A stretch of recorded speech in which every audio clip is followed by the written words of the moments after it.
How big is Heart of the Machine really? How much freedom of choice do you really have in the full game? That's going to be our topic for today, and then we will eventually get back to the demo gameplay. A number of people have concluded that because the demo is largely linear, the full game will also be similarly linear. But the demo is mostly tutorial, and what happens from Chapter 2 on is going to be much different. The developer decided for better or worse that everybody needed to have a certain amount of mechanics knowledge before getting into that. In Discord discussions and also some articles put up on the wiki explaining the path forward, they've shown that their vision is much larger than that. And if you manage to get through this entire video without being impressed by the intended scope, I will have failed miserably. The intent is that the typical player will play through the prologue in Chapter 1 only once, and any future games they want to play, they'll start at Chapter 2. You shouldn't lose any choices of significance in this way. You'll be starting out placing your tower, then placing all of your other buildings. All of the contemplations that are available in Chapter 1 will still be left there for you to do or not do as you choose. To be clear, by projects we just mean things like, for example, when we supplied food and water for the humans. But instead of the game just handing you that project and you figure out how to accomplish it, you're going to be choosing your own goals. The aim is that initial choice is between 10 different goals, but there will at least be several of them. Most people are expected to limit themselves to one, but if you really want to go after the difficulty, you can pick as many as 3 at once.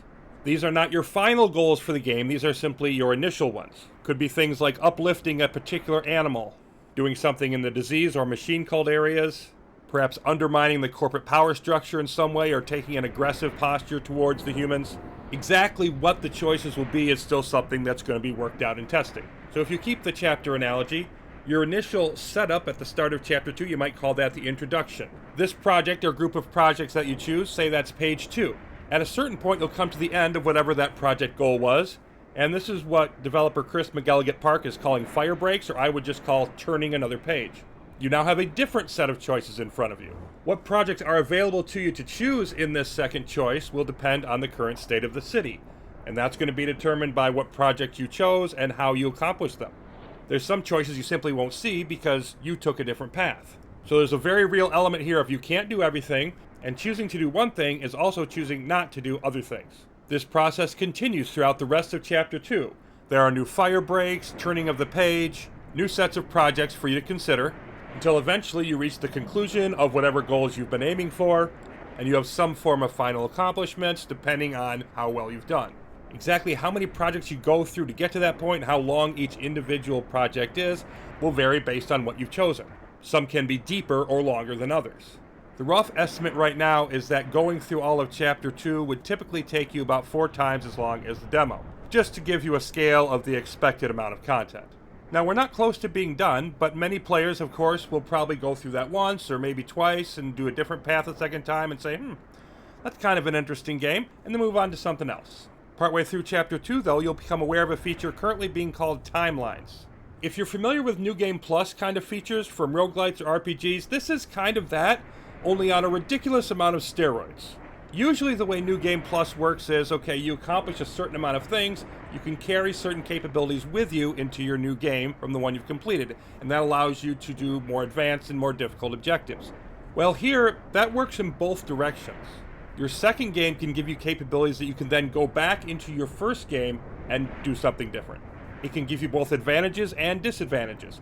Exactly how all of that is going to work is still something we'll have to see in practice. One example that's already been confirmed is that in the demo you can either get bees or you can get spiders to use for various things. You can't get them both at the same time. But by working off multiple timelines, you then would be able to do that.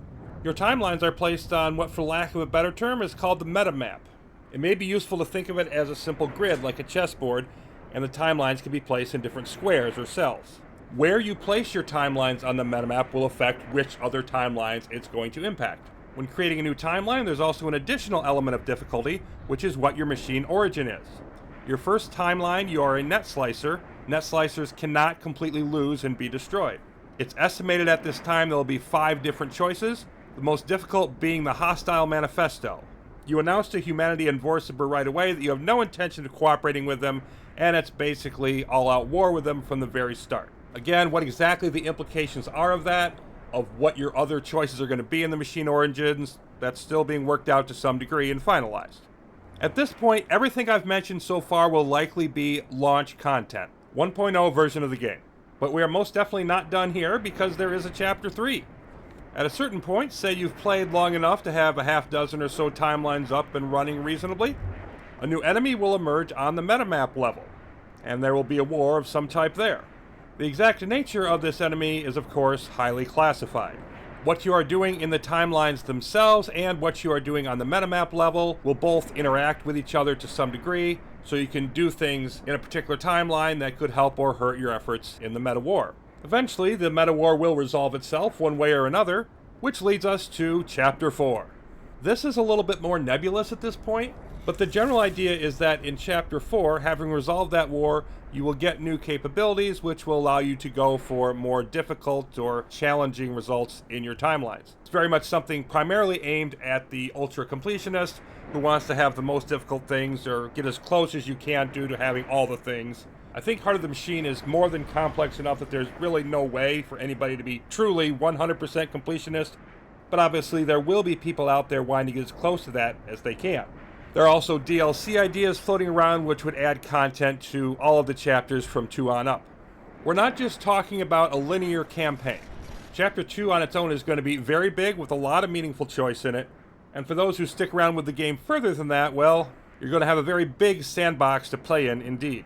There are links in the description below to some wiki articles that talk about this and why exactly the structure of the game is what it is from the developer's perspective. As always, I'm curious to hear what all of you think about it, and we will get back to finishing up the demo run as soon as we're able.